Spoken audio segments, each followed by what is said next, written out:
Alright, hello YouTube, Muckluck here, obviously.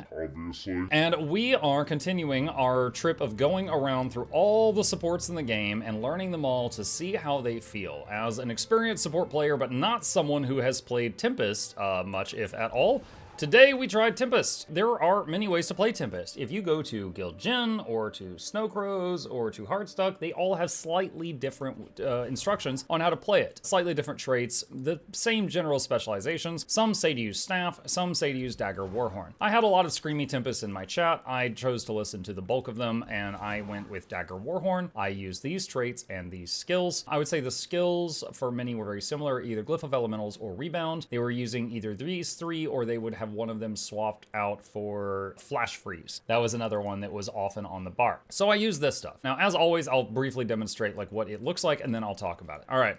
So we're gonna glide in here. We're going to overload fire to generate some might. We're going to do this.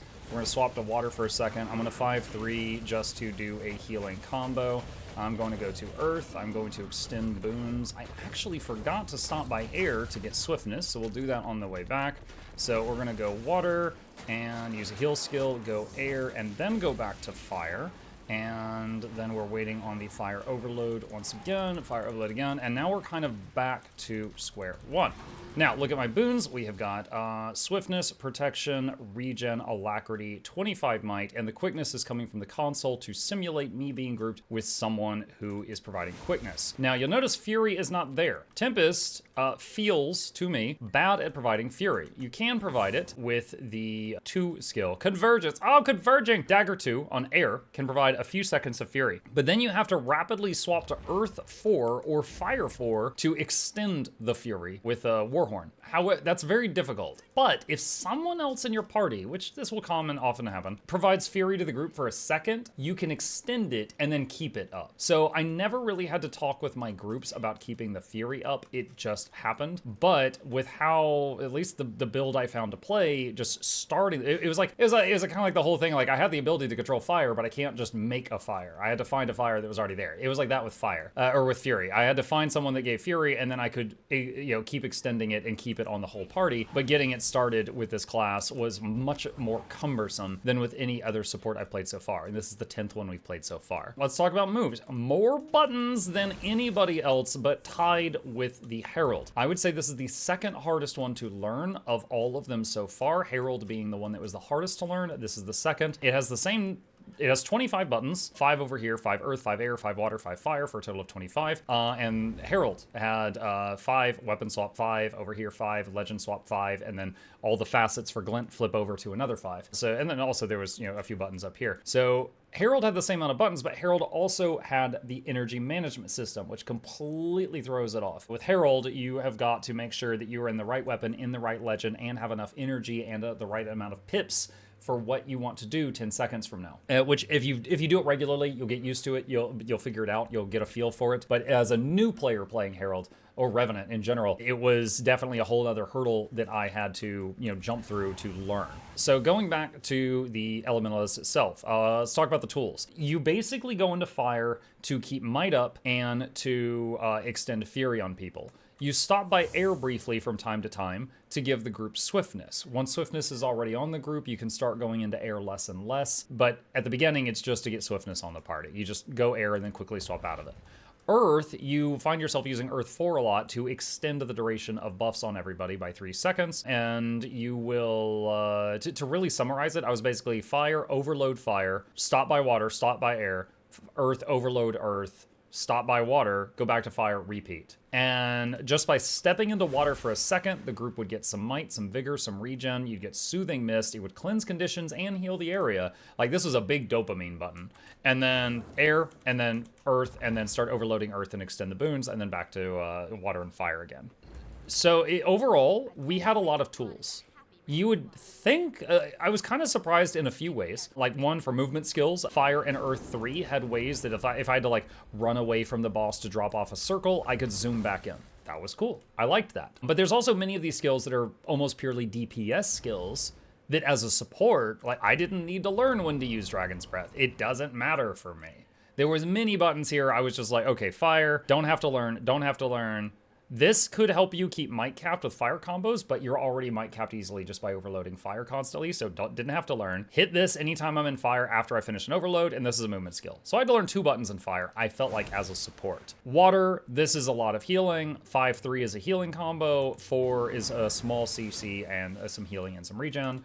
Air basically has your 2 CC skills, which suck, by the way. That's friggin' 100 Defiance bar damage, 150. I would say this, among the different supports I've played, Tempest feels like it has some of the worst CC options.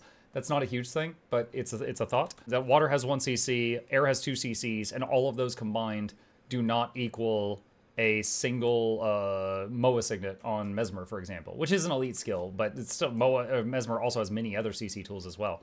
Seeing his hit points, I don't believe so. Wait, hang on just a second, let's check. Yep, I did all the strikes today without a Jade Core. Yo, I did the, I did the Lazy Peon special, but I stayed alive. Ha, there we go. I was adding a challenge mode to it, yeah. I didn't have a Jade Core on, but this is an alt that I never ever play. But anyway, yeah, I did run, let's talk about equipment. For my tests, I ran Harriers on everything. And I was like, okay, my boon duration's 100%. So I changed everything over here to Givers for more toughness. Boon duration stayed 100%, and that's what I ended up doing. I was running Transference and Concentration, and Rune of the Monk, and Relic of Duena. There was it Caracosa, I think, was another option that was in a lot of guides to successfully heal allies when you do a blast finisher. However, I was so new to Ellie, and there was so many buttons, I didn't want to have to think about blast finishers. I wanted to just think about all the buttons I had to learn, so I used Duena Relic for just a solid 20% increase to regen uptime.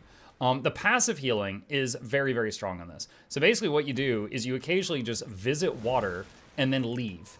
And that puts Soothing Mist on the party and regen on the party, and both of them, it's like you've got 2 regens chunking, just, you know, ticking away.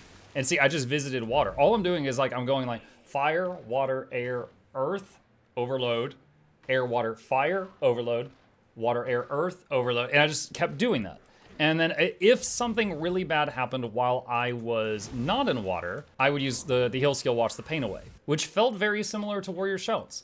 It's like Warrior, if you were caught, like the group got hit really hard and you didn't have staff in hand, you would use your shout healing until you could go back to being a real healer, which is when you had the staff in hand. With this, the staff is water. You know, being in water, you've got a lot of healing tools, but in general, you're pumping out passive healing and only visiting water for brief moments.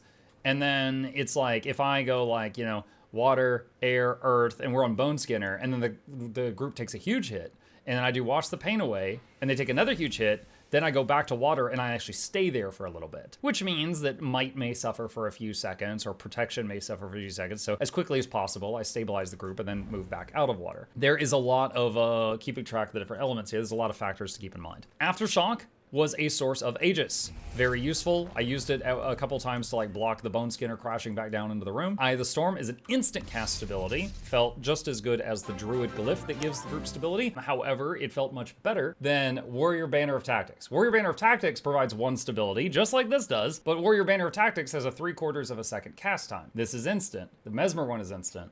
The Druid one is instant. The Banner is like, stability, too late. It's too late. You already got knocked into the next zip code. So the access to stability and Aegis on this character felt good. They were both instant cast. You could fire them when you needed them in a split second. However, the access to stability on this character felt very poor. And I know that for many years, Tempest and Druid both had no stability access. And then they both got a tool for stability, and that's infinitely better than the nothing we had before. But you basically got this 1 stack on a 30-second cooldown for your group. Now, you can overload Earth to give yourself some stability, but for group stability, you basically got this every 30 seconds, which for most of the time, that's fine. But in the few fights where that's not enough, you don't have another source that I was able to find. As always, I am new to this class. I welcome correction. Put it in the comments down below. Rebound is a common ultimate choice or elite choice, and what it does is if you have the rebound buff on you, which only lasts for 5 seconds, and you die, you bounce back up. Precise timing is key.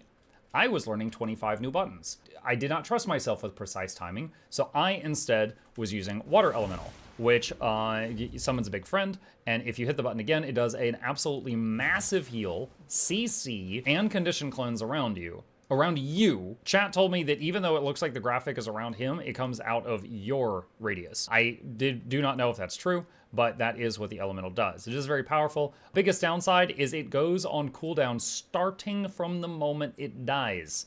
So it times out after 60 seconds, and then 2 minutes, and then it goes on a 40-second cooldown. You can't use it again. So it requires a very small amount of planning ahead. But if it unsummons, you can't use it again for 40 seconds, and then you don't have access to that tool. So you have to be sure you have it when you want it. But yeah, the stability in the Aegis, you've got enough for a lot of good stuff. Wash the pain away, does a lot of healing in any element and cures conditions. It has a good revive tool. For example, those who don't play Ellie, if you're in fire and you use this revive glyph, it will revive the target, but it would also res you if you die in the next 15 seconds. If you are in water, it will revive the target and put them at full health. If you're in air, it revives the target and teleports them to you. So if they're in like a bone skin or death puddle, you could pull them out of it. If you're in earth, it revives 3 targets in a much larger area. And all of these have the same cooldown, which is pretty chunky, 90-second cooldown, but still very good tool. Keep in mind that